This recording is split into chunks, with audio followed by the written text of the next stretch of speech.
Assalamualaikum warahmatullahi wabarakatuh. Hari ini kita akan belajar tentang seni teater. Nah, di sini saya akan menemani kalian untuk pembelajaran ini. Nama saya Rizky Raditya dari SMP Negeri 1 Bareng. Untuk awal, kita harus mengenal apa yang namanya teater. Teater dibagi menjadi dua, yaitu teater dalam arti sempit dan teater dalam arti luas. Untuk teater dalam arti sempit, yaitu segala tontonan yang dipertunjukkan di depan banyak orang, contohnya wayang orang, ketoprak, ludruk, dan lain-lain. Untuk teater dalam arti luas, yaitu drama atau kisah hidup dan kehidupan manusia yang diceritakan di atas pentas, disaksikan oleh banyak orang dan didasarkan pada naskah yang tertulis. Nah, untuk di Jombang ini ada seni pertunjukan yang sangat menarik. Nah, apa itu? Ya, besutan. Besutan ini diambil dari nama tokoh fiktif karya Pak Santik, yaitu besut. Makna kata besut ini berarti beto atau pembawa berita. Pengertian besut berikutnya adalah bebet yang bermaksud. Artinya kalau dalam bahasa Indonesia, lilitan kain yang memiliki maksud. Nah, sejarah besut. Kesenian ini diduga muncul pada tahun 1907. Kesenian ini dulu belum disebut besut, namun disebut lerok. Pelakunya adalah pria berasal dari desa Pelandi Jombang yang bernama Pak Santik. Pada tahun 1908, pelaku seni besutan Pak Santik melawak dengan format monolog. Nah, sedangkan pada masa penjajahan, besutan ini merupakan media yang digunakan untuk mengkritisi penguasa atau penjajah waktu itu. Nah, berikut adalah tokoh-tokoh besut. Yang pertama besut, Rusmini, Mangondo, dan Sumo Gambar. Berikut adalah cuplikan video penggambaran dari tokoh-tokoh besutan. Apa aku kurang gagah, Dek Rusmini? Apa kurang ganteng? Ya jelas no. Jelas. Gagah nyaut, masih ganteng no. Gak doyan gawe.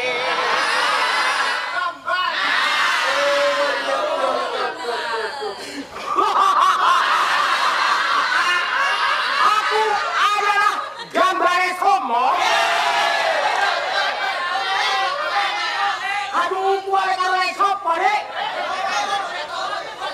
Saya bener apa, Dek? Aku adalah Somo Gambar. Aku adalah Somo Gambar.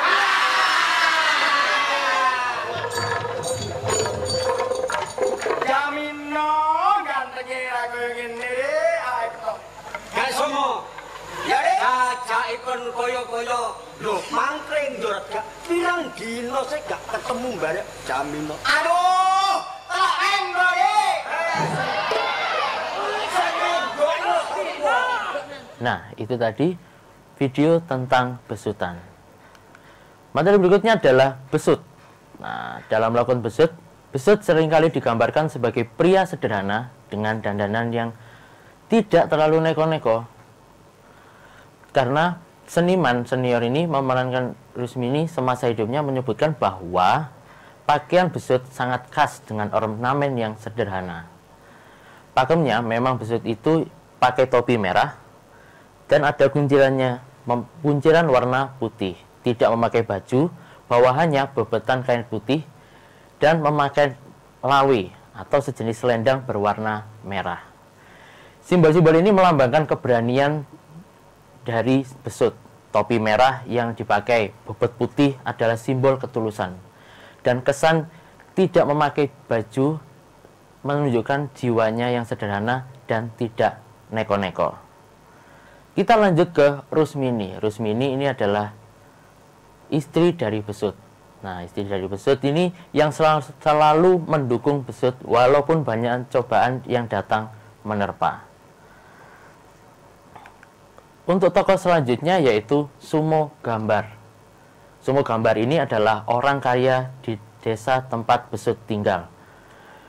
Dia ini mempunyai ambisi tinggi terhadap hal apapun, termasuk ingin merebut Rusmini dari Besut dengan segala cara. Tokoh berikutnya merupakan tokoh pembantu dari Sumo Gambar, yaitu Mangondo. Mangondo ini merupakan paman dari Rusmini, mempunyai sifat yang pelin-pelan.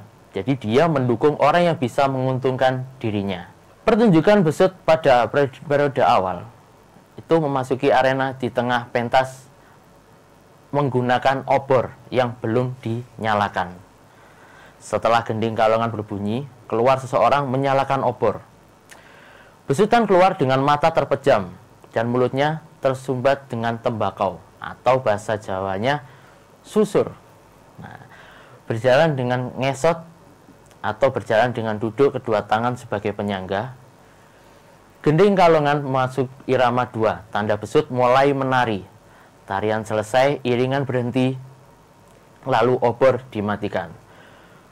Besut mulai membuka mata perlahan-lahan dan kemudian penyumbat mulutnya dibuang.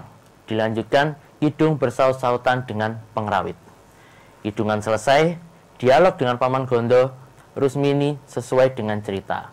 Periode awal Besutan selalu menggunakan cerita yang tetap, yaitu masalah Besut mencari pekerjaan ke Surabaya.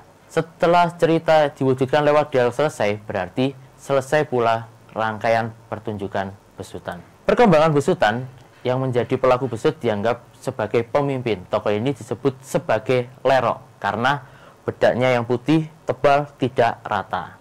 Sama seperti Lorek. Pendapat ini diperkuat oleh Henrikus Supriyatno yang mengungkapkan kata Lerok itu dari kata Lorek. Kemudian Besut lebih lanjut seperti Ludruk. Ludruk yang dimasukkan kata Lerok dari kata Lorek itu merupakan teater yang berkembang saat ini dengan sebutan tokoh yang dalam pertunjukannya disebut Besutan.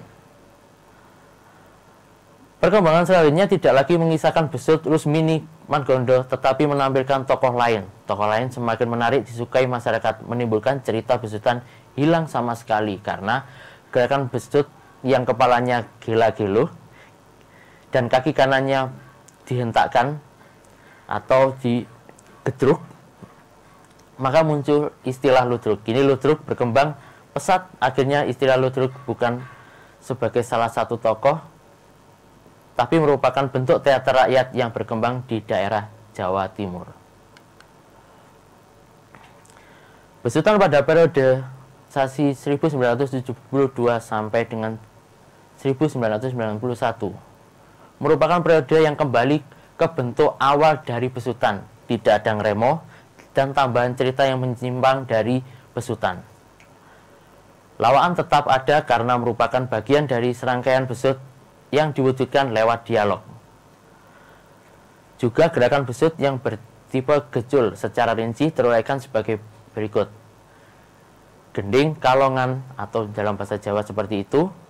Besut memasuki arena pertunjukan tidak lagi dengan duduk, tetapi berjalan maju mengikuti pembawa obor. Mulutnya tersumbat susur, kedua matanya terpejam, langkahnya sesuai dengan pemukul gamelan. Dan pada hitungan ketiga, gong terakhir obor dilemparkan sekaligus susur yang ada di mulutnya disemburkan.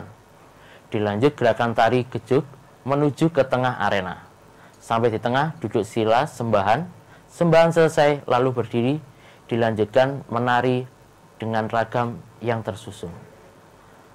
Tanpa gending, selesai menari, mata Besut mulai dibuka. Kain putih diturunkan dengan tujuan memperlihatkan dada dan mulai bersuara. Pengerawit mulai memukul nada-nada tertentu. Dengan tujuan Besut dapat menyesuaikan suaranya dengan nada yang ada dalam gamelan.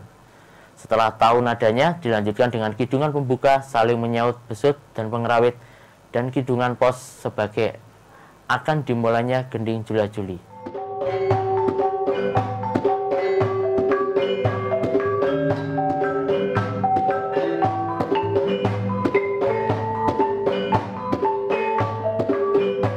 Tadi adalah bentuk video contoh dari gerakan Besut. Semoga materi ini bermanfaat untuk kalian. Terima kasih. Assalamualaikum warahmatullahi wabarakatuh.